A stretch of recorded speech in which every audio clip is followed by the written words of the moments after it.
back to the continuing resolution, do you think it went far enough to make cuts? Would you like to see more cuts, or are you comfortable with what came out of it? I'm comfortable with what came out of it. First of all, because of the open process of, with 435 members in Congress, every one of us had the opportunity to voice our opinion and to offer an amendment if we felt, we needed to. And so the process was open and obviously long. We had some long nights last week, and finally finishing up, I guess it would have been Saturday morning at 5 o'clock in the morning. And I made it to Peyton played basketball. He's playing basketball right now in a practice league out there, and I was there by 8 o'clock. So I still got family time in that Saturday morning. But it was, to me, we went through the process, and so with that being done, I believe that the democratic process took its course. And so when you get when everybody's offered their opinions, I think that the number that we got to is one that is fair, and we had the opportunities. If you feel like you didn't get to the number you wanted to, and you had your chance to offer that amendment. But I do feel that with the way the budget is currently right now, there's a lot of other work to be done outside of the discretionary spending, and we're going to have to get into entitlements, and that's going to be the bulk of our challenge over the next several months. And how do we handle entitlement spending? I think it gets back to the healthcare issue. Healthcare costs continue to skyrocket, and we Medicare is obviously just going to continue ballooning, as well as Medicaid is going to continue to balloon in cost, where we have to do something to get those under control. Now, there were some quirky amendments. One would have prevented any repairs to the White House. Now, that failed miserably. Yeah. There was another that you voted for, was to not pay dues to the United Nations. Yes. That failed as well. Yeah. Well, I voted against the one that would have made the repairs to the White House, because it's the White House. It's the American people's house that it doesn't matter who's in the White House. It's something that I felt was maybe getting to be a little too tacky, and it wasn't necessary. As far as the United Nations, we've paid them a certain amount of money, and we overpaid them actually, and I guess they're refusing to pay it back, and so we passed legislation to basically send them the invoice and demand that it be paid back. And so at the same time, it also falls under the philosophy for myself that we need to look out for America's finances first. And so the White House is ours, the United Nations, we are a part of it, but it is not ours. And so I think that we need to focus on our responsibilities here at home before abroad. And I think that we have contributed more than our fair share to the United Nations, and have not got the return out of it that what we have put into it. So that's why I voted accordingly. The Democrats say that if there is a federal government shutdown, that'll be similar to the one in '95 under Clinton, and they put a negative light on the Republicans. Do you see that happening? Well, I hope there's not a government shutdown. I don't think that there should be. There's any reason. None of us want to see a government shutdown. I mean, we just want to see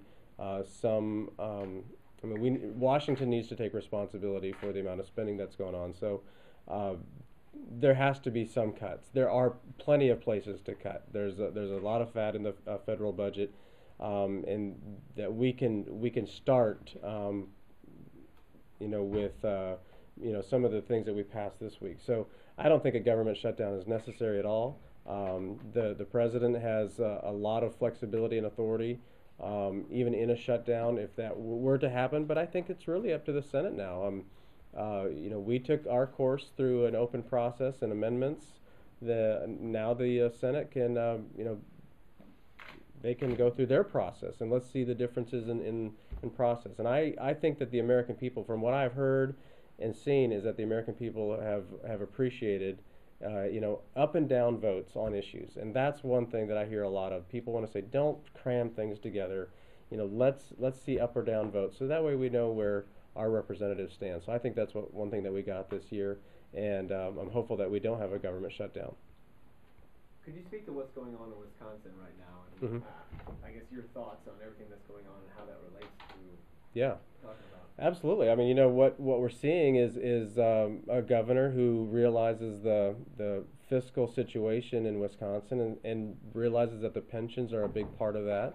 And I think that, you know, all of us are going to have to come to the table and say, you know, can we give something up here to get things back in balance? And you know, we're seeing it here in Indiana. We're seeing it in so many other parts of the country where it's the benefit packages that are really busting the budget. Whether it's GM or whether it's Ford or, you know, the big companies, they're running into the same problem, and they're having to make adjustments. So I think it's just as right that our government make those same adjustments to keep things in check and keep them in balance. They're difficult. People plan accordingly, and but we cannot continue down that road of spending and allowing you know, for miscalculations to keep raising our debts, because those are going to be passed on to our kids and our grandkids. Do you think there's going to be a domino effect across the nation as other states try and get their budgets in line? I think it's you know, it's possible, but I think that you know, as every state has to deal with their own circumstances, that they're going to possibly look at how one state handled it compared to another. You know, I think it's very possible that, you know, once the dominoes start falling, everybody kind of says, "Hey, now's our chance to fix it." It's oftentimes courage is not found in situations like this, and where somebody has to step out and take that first step and say, "Hey, you know what? It's nothing personal. This is something that we have to do if we want to keep a solvent a government and solvent budgets." And so I think that the governor in Wisconsin is, you know, he's new to the process. He doesn't owe anybody up there. He was kind of a long shot anyway, and he's looking at the, you know, the numbers, and he says, "Hey, we've got to do something," and this is where he's starting. And I don't think this will be the last place, but it is one that obviously unions are taking offense to, and it's you know, unions are organized, and they're very quick to be at the state houses to voice their opinion, and that's a good thing. But at the same time, let's make sure that we keep everything in perspective in the big picture here, that we don't want to put our future at risk because of more debt and deficits. So as part of fixing it, also looking towards the future, and what can we do to prevent it from getting this way again? Well, yeah, I mean, absolutely. At the federal level, you know, we're going to have to look at Medicare and Medicaid, part of the entitlement spending from the federal level, and, you know, to keep Social Security solvent, there may have to be adjustments made. You know, right now it looks like out towards 2035, 2037 is when Social Security would, you know, move into negative balance.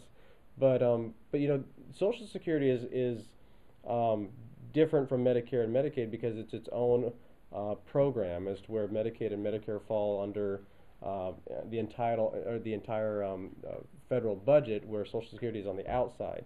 And so that gives us some flexibility to work with Social Security, I think, at some point. But, you know, I think the big issues of what's really, you know, growing faster than what we can handle is Medicare and Medicaid, and it's the same thing for the states as well as pensions for the states.